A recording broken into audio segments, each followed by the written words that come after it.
Hello, everyone, and welcome to Change Your Perspective pilot talk show and podcast, where we walk you through step by step into your existential function of self-existent identity in spirituality, relationships, business, parenting, and comparative research. You can gain more life, more joy, more peace. I'm your host, Telvin Jeffries, and this is a special episode. Today, we are interviewing Matty Milligan from Toronto, Canada. How you doing, Matty? I'm excellent. How are you? Good, man. It's been a while since we've talked. Definitely. How you been doing? Excellent, man. I mean, with COVID, things have changed, obviously, but my attitude is I'm keeping my spirits high. I have a great attitude, so I'm excited to be here and catch up with you, though. Man, and you've grown like the best beard ever.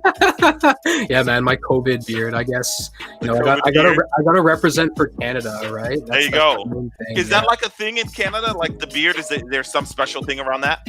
I guess so. I mean, there's parts in Toronto. I guess there's like people rock it because they're hipsters and they want to look cool.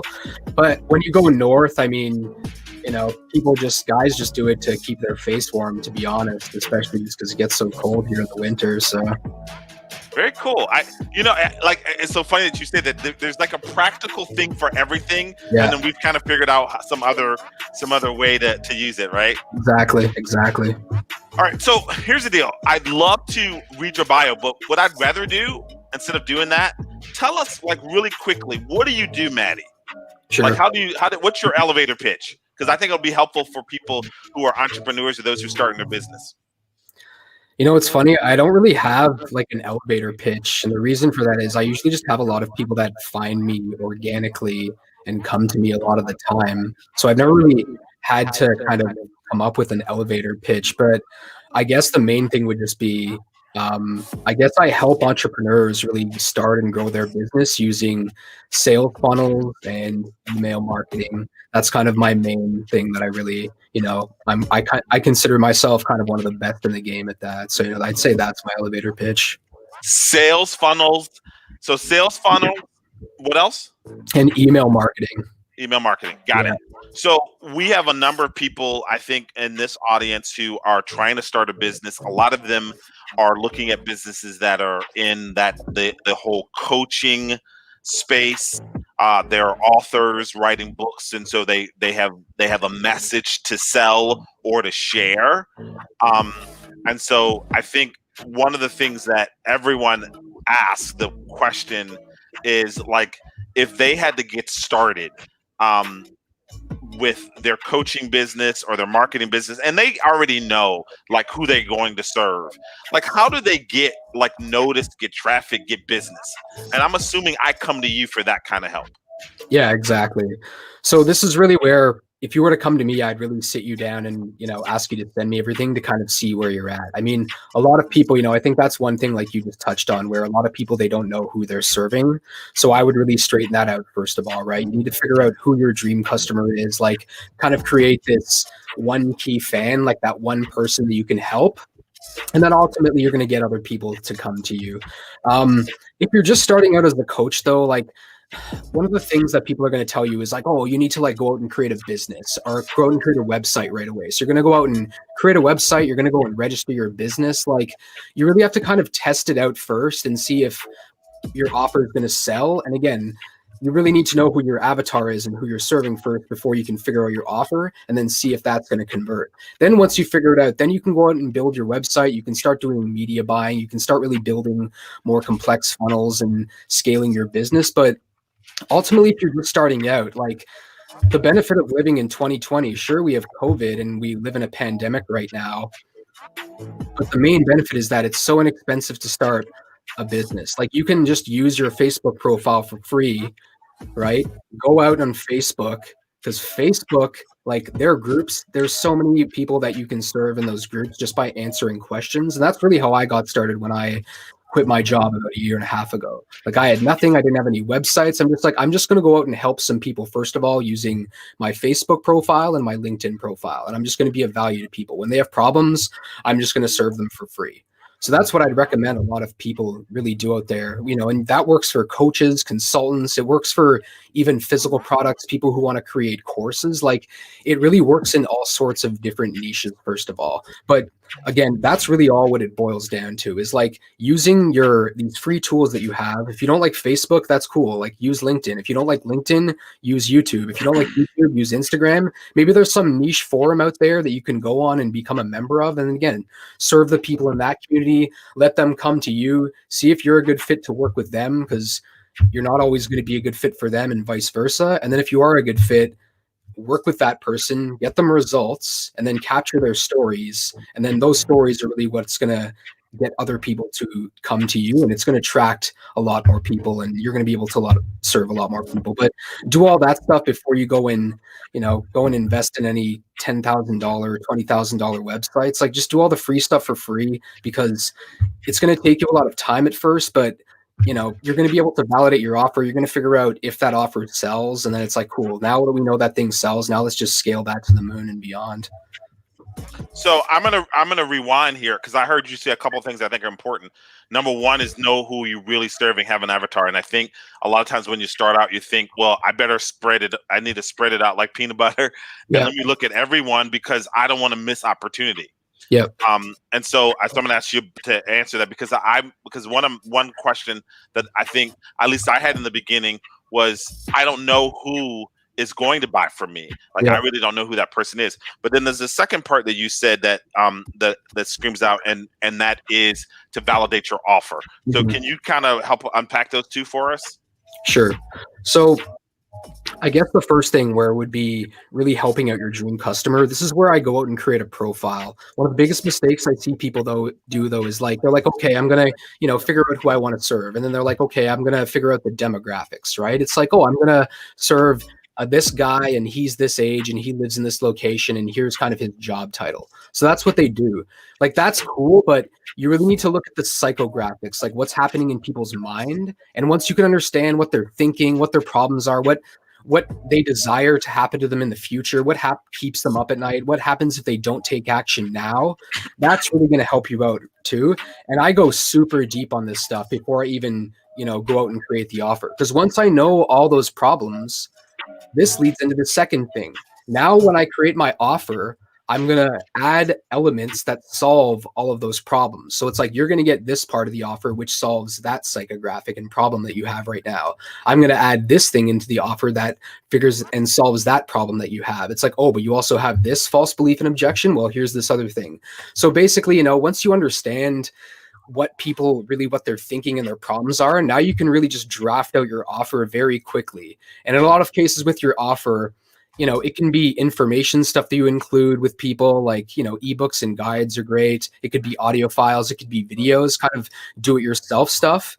But then you have to add the other elements as well, which are like done with you stuff. So, with a coach and or consultants, you're gonna have to, or when you're a consultant, you're gonna have to work one-on-one with people. But then there's also the done for you stuff. So that's really a service that you provide for people, right? So if people are like, I don't want to do this, can you just like do it for me? It's like, cool, this is how much it would cost to do all this for you and implement that stuff.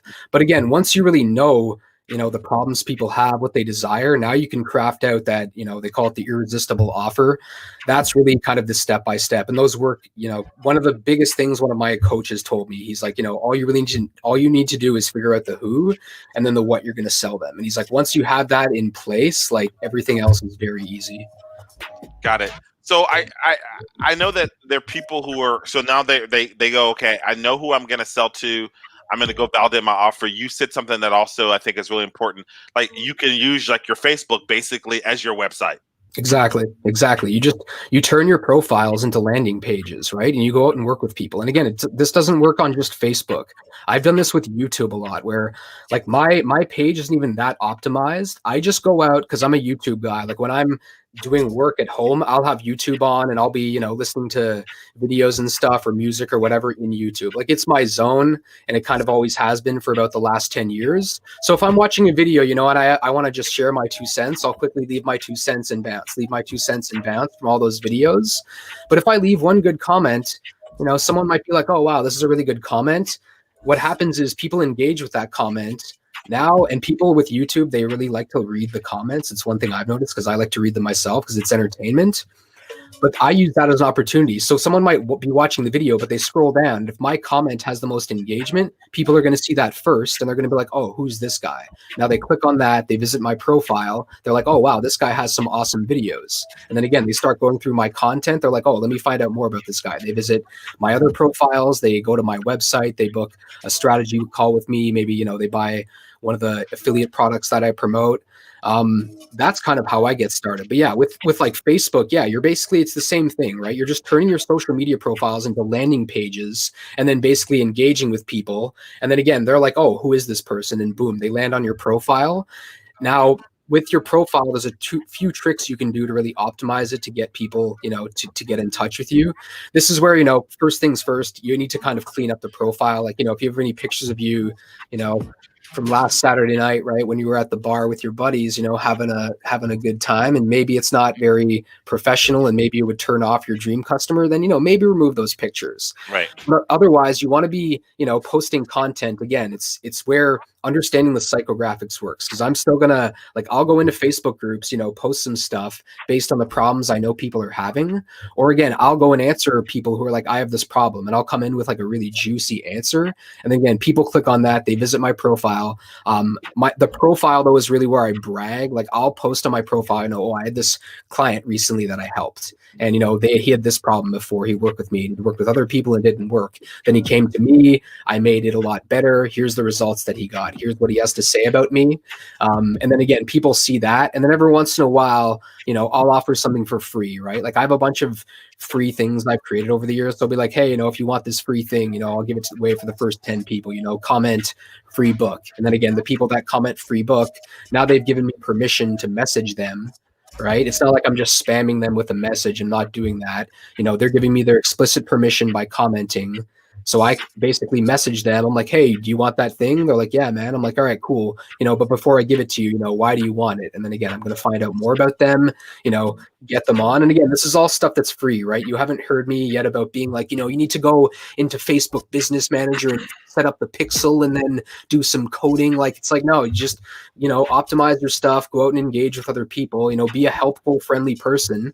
One other thing that's really worked for me is being polarizing. So, I'm a little bit of an edgy guy, hence my long hair, hence my beard, hence just kind of my attitude in general. So I'll go into groups sometimes and I'll look at the people who are kind of frog. Exactly, right? I'll go in those people and I'll see, that they're popular, and I'll go in and be like, they'll post something and I'll have a contrary opinion and basically just obliterate them, right? And those are the ones where I usually spend the most time on, because, it's, again, there's going to be people who are upset, but the thing is, when you do upset a lot of people, there's going to be people who are like, oh, he's completely right. Like, and then again, they're going to visit my profile, get in touch with me kind of thing.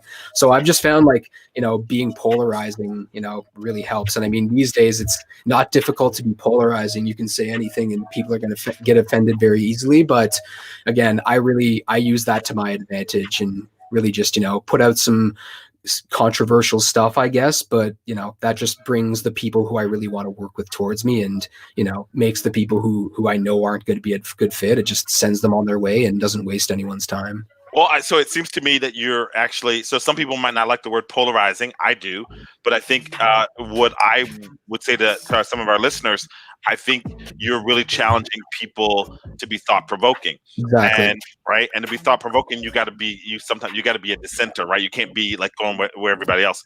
And here, we're a Christian spiritual organization, and so Jesus was extremely controversial. Like pretty much everybody who said it, he like challenged it, right? Exactly. So it certainly makes sense, and that's actually a model that we know that's proven to work. It leads me to another question, because you said, like, by the way, Matty, you just give so many good tips, like, awesome. All right, so let me unpack one other thing that you said. Sure. Or ask you to unpack it.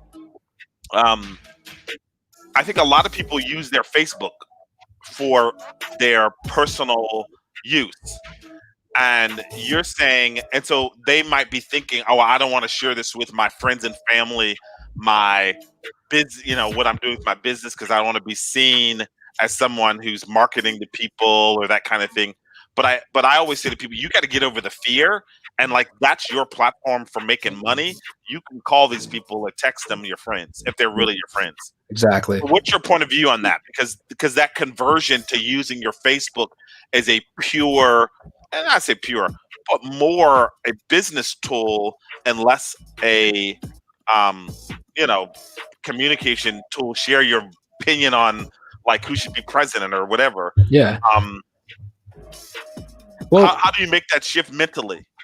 So the thing is, I mean, you don't even necessarily with Facebook have to make the shift mentally. If you are afraid of people who are your friends seeing some of your stuff and they don't want to know who you are, in Facebook, there's a feature where you can just separate your friends into lists. So you can separate your friends basically into my real, because I actually do this. I have, my real world friends, and then I have, all my business people. Business friends, yeah. Exactly. That's what I do, right? And then when I post it, you basically can choose like, hey, do you want to show this to everyone? Do you want to show it to this list? Do you want to show it to a combination of lists? So that's what I would do. So, it's like, hey, create a list of all your friends and family that you don't want to see your stuff, put them in there. And then again, name it something you remember so that you don't accidentally post to them, and then do that.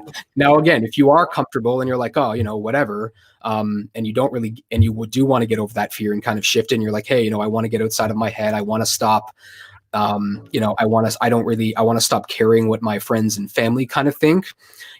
That's really just something where it's going to take some time to do that, first of all. So, you might want to post something very small that you're not comfortable with and kind of get the reaction, and then, get some gradual stuff, kind of take that feedback at first. And then again, if your family does, come to you like, I don't want you posting that stuff, just be like, yeah, I'm a grown person, and I'm doing this, again, to make a living. And this is what I do. I've made a decision in my life to do this. So, you're either with me or you're against me. So, if you are my real friend, and you do want to support me, then, then do so. If not, I mean, that's something where it's like, here's the door kind of thing. But I mean, rocks. Exactly. Right. But I mean, with stuff like that, like if you are worried about that, I mean, I kind of live by like, the saying, like, it doesn't really matter what other people think of you. You do have to care a little bit, obviously, because you don't want to be a jerk to other people and really alienate everyone. But again, this is really where, if those people do come to you, it's like, hey, I'm doing this again for my business, right? And, I'm doing this, and this is what I do. And again, I can help a lot of people with what I do. It's my superpower. So, either, again, stick with me or go against me kind of thing. So I love that. Your superpower. This is my superpower. So how did you get involved in doing what you do? How did that start? It was very organic. I was interested at a very young age, just in like computers. Like I was always very good with computers from a very good age. Like I've never been a programmer. I barely can code, but I was just always very infatuated with technology. Like I grew up, I would build like these, those toy rocket kits and stuff like that. And then I went to a very academic school, and I was not an academic person whatsoever. I've always been a good writer. That's always been one of my skills, but I was never good at any kind of mathematics or science. I enjoyed them, but I was never good at them. I'm also a very short man. So in terms of me ever playing any sports, it was never going to happen, right? I mean, I'm a short guy. I'm 5'6". So me playing hockey against the big boys, like they're all minimum 6 feet. I realized at a young age, like as much as I love hockey and it's my favorite thing, I'm probably not going to be able to make a career out of it. So eventually, I tried all sorts of things. Like at some point, basically I worked at like a grocery store. I hated that. So I moved on to like doing construction and stuff. Again, I was small and I was never strong, so I could only do that for so long, and it crushed my body. And then I found I started this sales job, like doing door-to-door sales. And I was always very shy growing up. And so I moved into doing this door-to-door sales job. Um, and I don't know, man, like I gained so much confidence at that job, honestly. Like, I'd feel anxiety going to the door every day, and talking with random people. Um, but I mean, I don't know. It just made me, I was always super interested in people. Like, it's one of the things where, like, I'm just so interested in what makes people tick and what they're thinking in psychology. And I tried all sorts of different things after that. Like, I worked for, I went traveling for a bit, but what ultimately happened is when I got back from traveling about 10 years ago, I was like, okay, what do I want to do? I can go back to school, or I can, but I'd always wanted to start my own business. So I'm like, okay, I don't have the money and funds right now. I'm in a little bit of debt. I don't have the money and funds to start my own business. I don't want to take a loan from the government or a bank. That's not the way I roll. Again, it's part of how I roll. It's just part of my, I guess, my ethos and who I am.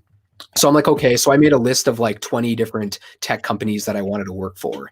And basically I spent a bunch of time applying for them. And then ultimately I got hired from one of them. And I was, like, okay. And I was starting in basically, the bottom of the pyramid, right? Like kind of in the mailroom kind of thing, like at the very bottom.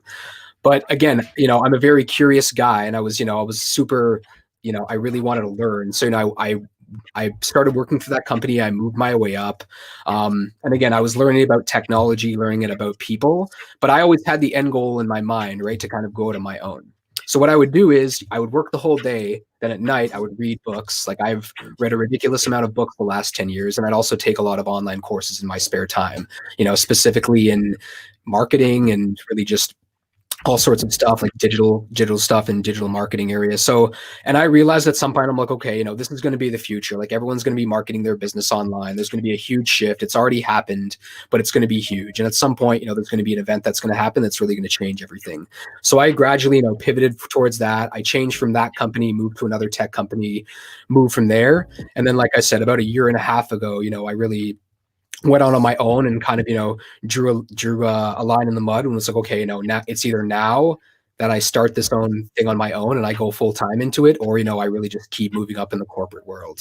And again, they call it the Benjamin Franklin codes, where you write out all the pros and cons and you go, okay, if I, do the pros outweigh the cons? And for me, just the one pro of like having, freedom to do work when I want on my own time, not take crap from other people. That was just one thing. And, it outweighed all the cons. So I'm like, I'm just going to do this now. And again, at first I struggled, but once people started to work with me and they saw how much value I could bring to them, they're like, whoa, like I'm so glad I found this guy. So, it's been a long journey, but and again, I'm a constant learner. I remember when we talked in the past, you were the same way, right? Where it's like, I'm all about continuously adapting. I'm all about questioning my own beliefs. I'm all about thinking critically.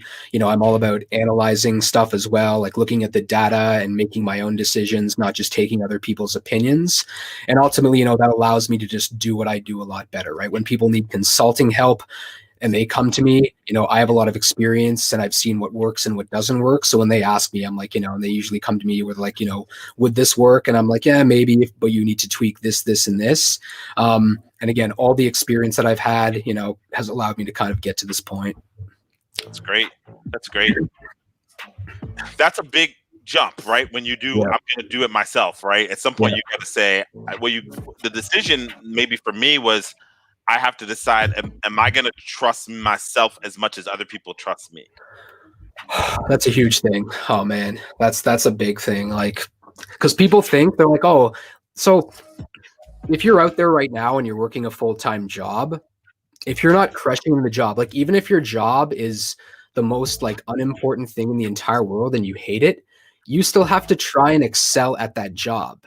Because if you do eventually want to go out on your own, you're not going to have that worth ethic built up, right? You're not going to have kind of that, they call it the prefrontal cortex, where, when you want to do something, you're just going to do it instead of making excuses. Like if you don't have that built up, again, even if you have the most boring job, like personally, I could never imagine myself being a security job. I just find like like I see them and I'm like, man, that would be so bad. Just staying in the same position, basically doing nothing in the whole day. And then maybe something happens and, now you have to save the day like that. For me, I would just, you would just be bored 99.99% of the time. And then the 0.0001% time something bad does happen, who knows what's going to happen then. So for me, like that job was just always looked so boring. But even then, if I were a security job and that was the only option I'd still try and crush it as hard as possible. Right. Like, that's really what it is, So it's like, even if you have a job right now that you hate, like, again, try and become the best at that job no matter what, right? I don't know if you know Seth Godin. Yeah, definitely. Yeah. He talks about being the linchpin in your business, right? And there's this other book, what's it called? Be So Good They Can't Ignore You. It's the same kind of idea, right? It's like, whatever it is you do, try and become the best in a very, specific niche area with those skills. And then again, you can basically just become unmatched in your workplace. And then again, if you when you do eventually want to go on your own, you've kind of built up all those habits and you built up that self-confidence and that self-trust, and you can kind of look back on those experiences and been like, look, like, sure, before I had other people, being my cheerleaders and egging me on, but now that I'm on my own, I have all those reference points of times when, I was kind of down and out, and, I was the one who motivated myself to take the next steps. We talk a lot about being inspired, having integrity and being inspired from your heart. Yeah. It sounds like, for me, listening to you, that you live inspired from your heart. And we think that is really living in the way which God wants you to live. Like, be inspired. Yeah. Like, don't live by rules. I shouldn't do this. Shouldn't do this. I got to do this, whatever. That inspired from the heart creates this energy, right? It creates this passion towards it. How, where in your life was it, like your family, or was it something that just always was you, that, okay, listen, I'm going to be inspired from her. I'm going to do what makes me feel good. As I listen to some of the things you say, it feels like that's kind of your ethos. Yeah. I mean, for me, like, I honestly, like, I'm a very caring person, and I always try and be kind to everyone. It's not always going to happen, but at least I try to.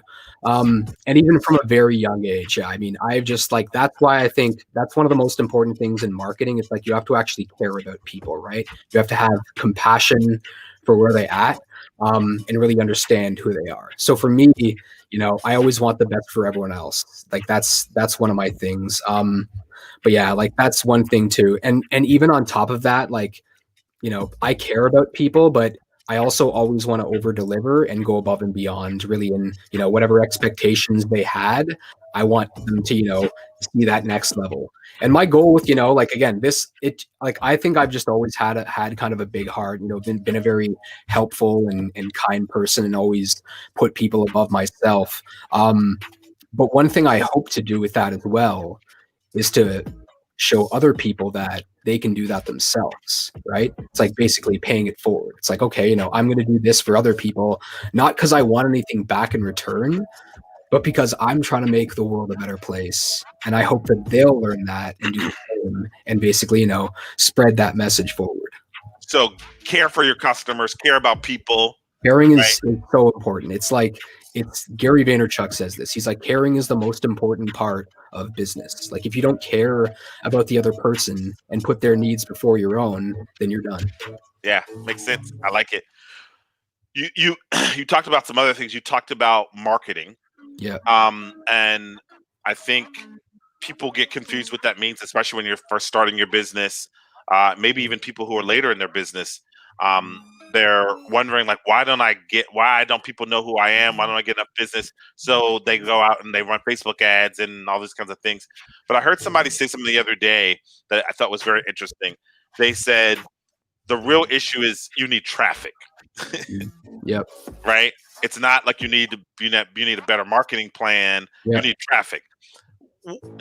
Help us understand, like, what does that mean? So if somebody was going into this, because I think they think, well, and when I say that, it's me too, right? It's I need to go run more ads so I can get more people to buy stuff from me. But maybe that's really not the issue. Traffic is important. Some people, it's like, oh, I'm going to get a lot of traffic, right? But I'd say it's really more about like the quality of your traffic. I'll give Quality you traffic. I'll give you a breakdown of how I think about traffic in a minute. But I think really realistically with marketing, it's really just like, okay, how do I get eyeballs on me, right? How do I get that attention on me so I can, share my message with that person, right? Like, how do I do that, right? I use a lot of pattern interrupts, to be honest. Like, that's one of the main things that I do, right? Because, people, again, if they're going through their social media profiles, they're going to see some very generic stuff. Like I use stuff again where people are going to have to kind of wait and go back where they're like, what did I just see? And look at that stuff. Like when I create ads, that's essentially what I do, right? They call it, I don't know if you're familiar with NLP, they call it the pattern interrupt, right? Neuro-linguistic programming. Exactly, right? I'm actually taking a neuro-linguistic programming certification course right now. Oh, now. wow. Okay. All right. Awesome. Okay. I need to do that. I've read a lot of books on the subject, but the pattern interrupt is something, where basically people are just going along their day, and I always talk about Facebook like this because people are, people are going to Facebook because they're on their day and they want to go to Facebook to get distracted. So what you need to do as the advertiser is you need to distract them from the distraction that they're already there for. So that's when, again, I'm going to put weird stuff that they're not expecting there. And they're going to be like, what did I just see? And then again, they're going to read my ad. They're going to click on it. They're going to, go to my website or funnel. All right. That's what I do. I noticed on your pattern interrupt, and maybe I'm misunderstanding this, but one of the things that I do see is even your fonts are different on Facebook than other people's fonts. That's one thing where I found that because especially in copywriting, like there's this kind of courier sans, font that a lot of copywriters have grown accustomed to over the years. And, I was always like, all the greats would always use it, in their sales letters, and you would always read their old books and it'd always be in that font.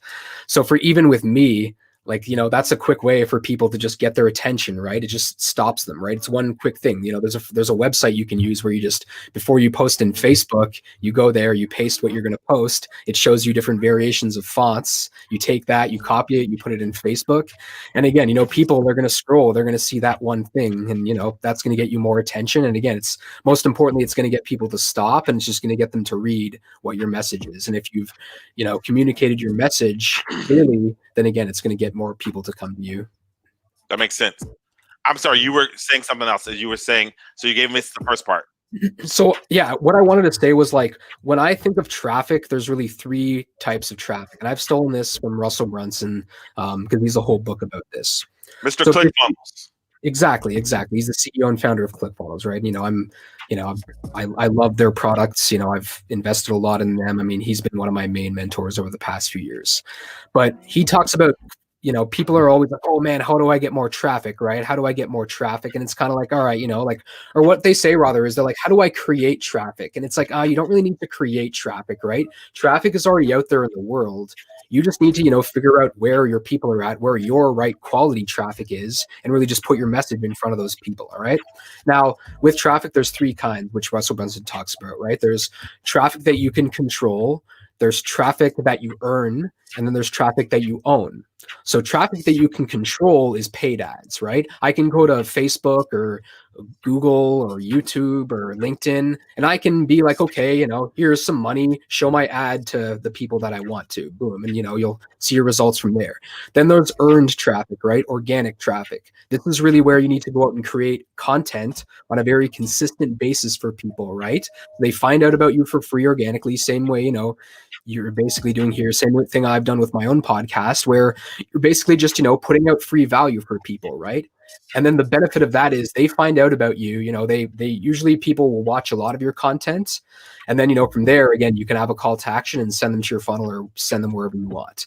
The last kind is traffic that you own. So traffic you own is like your email list, right? It's like your customer database, right? It's like what you need to use traffic that you control and traffic that you earn to build traffic that you own. And once you own the traffic, you can do whatever you want with it. If I want to email my list right now, I can go in there, boom, send them an email, right? If I want to, and it's evolved at this point though beyond email, right? Now there's other things you can use. You can use SMS text is like the craziest stuff you can do with that. Or if you have someone's phone number, I've seen this stuff with restaurants where I'll be I'll be near a restaurant and they'll send me a text message, be like, "Hey, we noticed you're in the area, get 15% off your meal." And I'm like, that's so cool. Like what a time to be alive. Right. So we're doing my business. We're doing SMS now. Okay, there you go. Okay. And we actually put people in 3 different categories. So they're leads, they're active, and they are current customers or past. I'm sorry, past. But we actually have a library on the back end that we feed, and it sends things on this certain dates. But we ask them questions in advance in an application, and then they tell us what kind of content they want and when they want it delivered to them. Wow. It's awesome. It's like crazy. Wow. Yeah. You're teaching me all this new stuff. I should. Wow. That's next level. Yeah. So what you just said. So yeah, email, like SMS, text. I mean, clearly these are working. The other one is chat bots. So Facebook, they allow you to create these little bots that basically, do the same stuff with text. But again, that way, what ends up happening is now you have their little, the Facebook thing, right? And the thing is, like, if you show someone a Facebook ad and they click on it and they find out about you, like, you want that person, like, their email is valuable, but you want them on your chatbot list, because now I can just message them. They're on Facebook already, right? Like, you already know they're spending time on Facebook. So I can do it anytime. Exactly. You can send it. There is one thing where I don't think you can send any promotional emails like 24 hours between each of the messages. So what I do is, like, now when I set up funnels for people, like, I'm going to be like, hey, register for, this free training we're having this week. So I'm going to get their email. Like, first step, it's, hey, what's your email? They're going to be like, cool, here's your email. Then they're going to be like, hey, congratulations, we booked your spot. But, do you want this, like, other free thing we have? Just opt in here on our chatbot list. So now I have them on 2 methods, and I'll give it to them. I'll deliver that free thing. And then in the message, it'll be like, hey, we think you should also get this other thing for free. Just give us your phone number. And again, now I have the different communication channels with them. And again, it's all stuff I own. I don't need to go out and create any content and pay for ads. Like, now I have them. Yeah. The thing is too, and then the last part is if you have their physical address. Like, people are like, oh, no one opens mail anymore. The thing is, people still open their mail. Like, I personally, I opt out of everything, but I order a lot of, stuff via, like, physical products, right? When those packages come, like, it's like Christmas for me, right? So if you have that list, because no one else is doing it. Exactly. So if you have that list of people, right, and they're your most engaged, like, send them like a package, and they're going to open it, right? Because, again, if you're looking at your customer relationship management software, correctly, and again, who your most valuable customers are, right? Now, again, it's like, oh, these people are always buying us, right? You identify your hyperactive buyers, and now you send them some mail, right? Send them some cool stuff, right? And again, have the package so that it leads to, something else that you're selling, right? Maybe you have, if you're a coach, like, there's kind of different steps of things you can sell them, right? Maybe you have some, like, exclusive VIP club you're creating, and, it's only for your most premium members. Like, that's a chance, again, to send it to them, right? And even then, I think they call it lumpy mail, right? And this is one thing where this thing just works, like, so effectively, because you send someone that thing, they're going to open it, because again, it's the pattern interrupt again, right? It's different from the way, their standard mail, because when people get mail, they sort through it in 2 different ways, right? They have their junk, and then they have their bills, right? But now they get that weird package, right? And they're like, oh, like, whatever, let me go to that right away. And again, in that package, what I'd recommend doing is, in that package, have, like, a little USB stick with a video of yourself, introducing yourself to that person. Or again, if you're not, the attractive character in your business, whoever, the face of your business is, like, have them shoot a video, and again, make it very customized and personalized, and send it to that person and be like, before you open the rest of it, watch this video on this USB. They plug it in. It's you being like, oh man, we want to, we sent you this because we thought about you right away, and we want to invite you to the next thing, right? And then again, that's a chance. And these people are going to be like, oh wow, like, this person, super gets me. So again, people, whenever I talk about funnels, like, there's the customer kind of acquisition where you're figuring out a way to acquire customers. So that's like, how do I get as many new customers into the business as possible for as cheap as possible, right? So that's one thing you need to focus on.